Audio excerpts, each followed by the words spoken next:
This is Andi Purewal, Boxing Social in association with Betfred. We're in New York and I'm joined by Stephen Swifty-Smith. Swifty, firstly, how are you? All good, mate. Good to be here.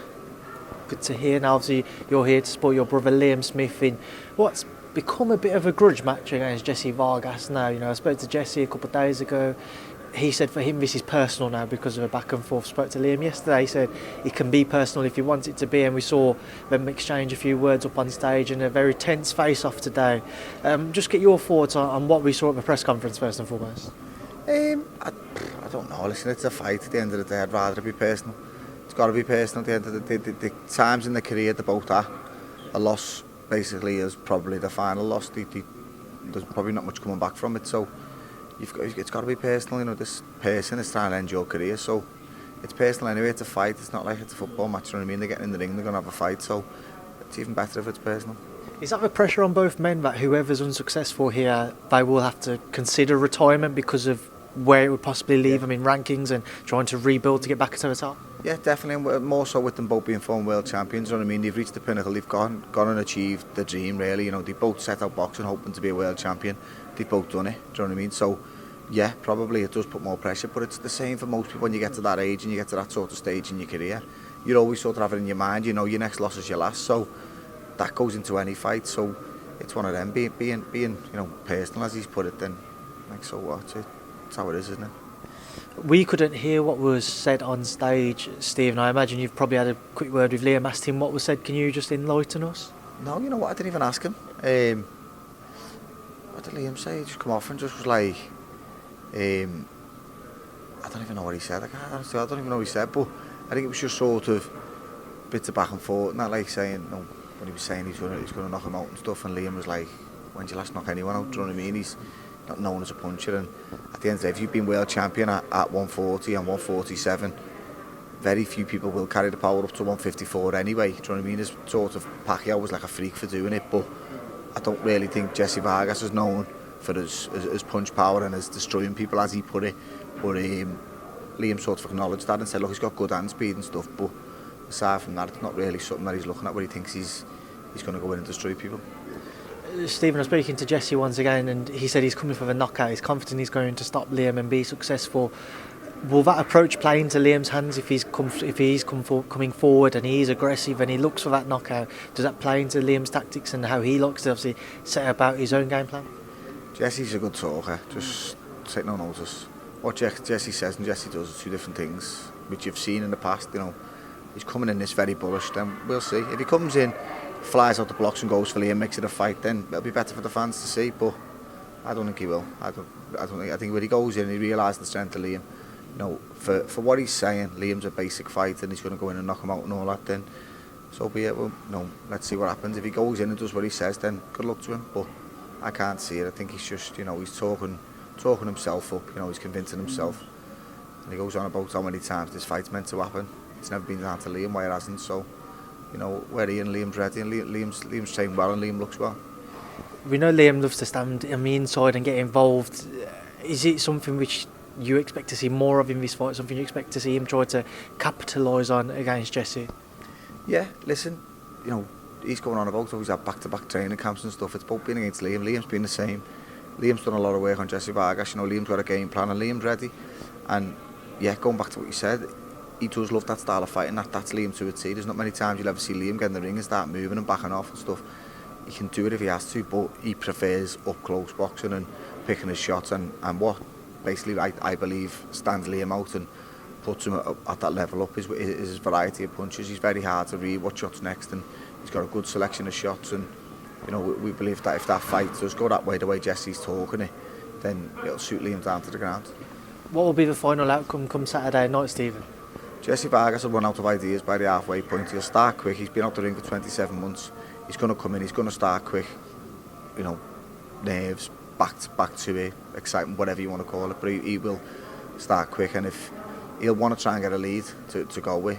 When it gets to the halfway point, he's behind or the fight's close, he runs out of ideas, and I think Liam takes over second half of the fight and could get a late stoppage. Do you think Jesse's work and the political scene will have interrupted his camp and he's maybe overlooked Liam because he's been focusing on other priorities in his life?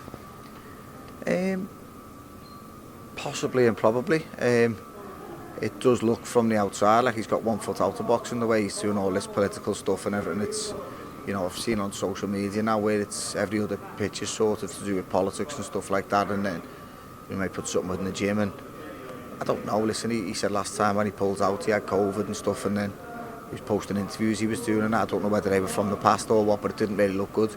He just cancelled the fight a lot of people want to see because he had COVID, and then you're posting interviews up with people. It's a bit like, I don't know, it just didn't look a good look, but the fight's here now, there's no excuses for both have had more than enough time to prepare, both are ready, both say they're in good shape, so we'll see now come Saturday night, and I think for judging by the press conference both sides are confident, so I think that always plays for a better fight in my opinion. When you have two fighters who seem very confident in their own opinion, in their own ability, then I think it will come across a better fight. Stephen, last time all of you were here, Callum obviously stopped Hassan Ndam in the 4th round at Madison Square Garden once again. I know how competitive all of you are. Is there any kind of jokes or banter between the pair of them, as in Liam's going to be trying to outdo Callum's performance on that night? No, do you know what? It was one of them. I think they both just sort of see it as a special achievement, a special occasion, because Callum become world champion and got to defend his title for the first time in Madison Square Garden. Unbelievable achievement, and you know, won by knockout and won well, looked good. So now Liam's getting the chance to go and be a co-main on an event. So it's another thing for him where he's looking at it and thinking, you know what, I've ticked another box for myself personally, but it's also something adding to the family. We've been to Madison Square Garden twice now, and touch wood, he keeps the winning run going, and we've had another win there. That's what Liam wants to do. He said he had a good record at the Echo Arena, and he wants to continue that. He had a good record, never losing to a British fighter, and he continues it last time round. So he wants to keep this good record going in Madison Square Garden, where you know, as a family we haven't lost. So fingers crossed he goes, gets the win, does what he says on Saturday night, and we'll all go home happy. I reckon you and Paul might have to make a comeback and get out here if Liam's successful on Saturday night. If there's any slots in Madison Square Garden, mate, I'll come back, no problem. Stephen, obviously just on Callum as well, we're waiting to see him return. Speaking to Eddie, said he's looking for the Usyk AJ2 undercard for him. I know he's got his ambitions to challenge for world honours, but those titles are all kind of tied up. Canelo Bivol on May 7th, Beterbiev and Joe Smith due to fight as well. How does Callum plot his route towards a world title? It's hard, it's the $1 million question, isn't it? It's a tough one to sort of say the route what he needs to take, because the belts are all tied up. It's a bit similar to Liam's division, where there's all 4 belts on the line in the Charlo Castano fight. So while the belt are tied up, you've got to sort of, you can't stop your career and put it on hold. So Callum's going to have to fight. Hopefully he gets a good test and, you know, builds momentum for his own light heavyweight challenge. So fingers crossed he gets a good fight, gets a good win, and then his name's in about there for the challenge for the title. And I mean, if he could get the winner of Beterbiev and Smith, it'd be unbelievable for him, because I would say it'd be three belts in one night, which you don't really get the opportunity to do that in boxing. It's a good thing for him. Speaking to Eddie earlier this week, he said that even though Callum's got such a huge desire to become world champion again, there's the possibility he'd look to try and make the winner of Buatsi Richards versus Callum. Granted, he'd be back at domestic level and no world titles on the line, but would Callum be open to that, do you think? Yeah, listen, as I said, he'd be open to anything. At the minute, he wants to keep his career progressing, and if he keeps racking up good wins, then his name's out there and people will start wanting to see him fighting for the likes of the title fight. So I think, yeah, 100% he'd take the fight, yeah. And I think Buatsi's a good name. If he comes up through and looks good and wins, then people at home would probably want to see the fight. So yeah, he's open to all comers. I think he just wants to keep winning and possibly make a statement in light heavy, so people are talking about him with the belt holders. Stephen, just away from the brothers, just get your thoughts on a couple of other things. As we mentioned, Canelo Bivol, just your thoughts that's happening next weekend, your take, what goes down? Again, obviously, you know, I've seen Canelo up close now twice with my two brothers, and he's a very, very good fighter. He does just subtle things just so well, and he's a lot harder to hit than what you think. And I don't really believe that this moving up in weight is sort of affecting him as much as what people possibly thought he would. He closes the distance really well. He's cute with it, how he does it, and still avoiding shots. You know, he rides shots like I've never seen anyone as good as him at doing it. So I think he'll dominate with Bivol. I think Bivol will, maybe I don't think he telegraph shots as bad as some others, where I do think he will have a little bit of success now and then at range, but I do think Canelo gets to him, and again he could get a stoppage mid to late. And final one, you got Tyson Fury overcoming Dillian White in what has been billed as his final fight now. He said that he's set on retirement, but what did you make of that fight and that stoppage win?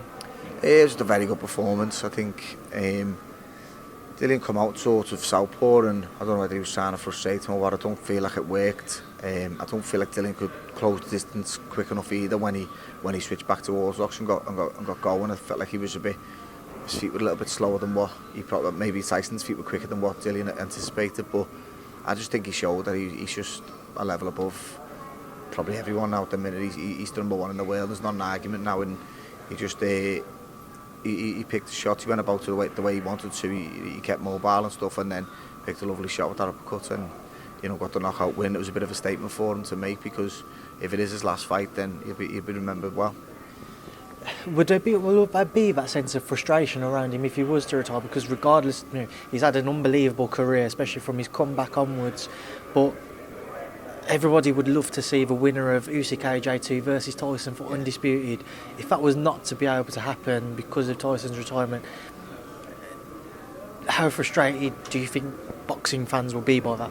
Yeah, very. Of course, it's just one of them things where if he's only one fight away from getting the undisputed heavyweight, it'd be the first ever one. He were all 4 belts, and I think the draw of that fight will be too big. I do think he'd still do it myself, my own opinion. I don't know. I'm not around Tyson to hear what his thoughts are, but I think if the winner of that fight comes out and says, "Look, Tyson, here's your offer. There's the money on the table.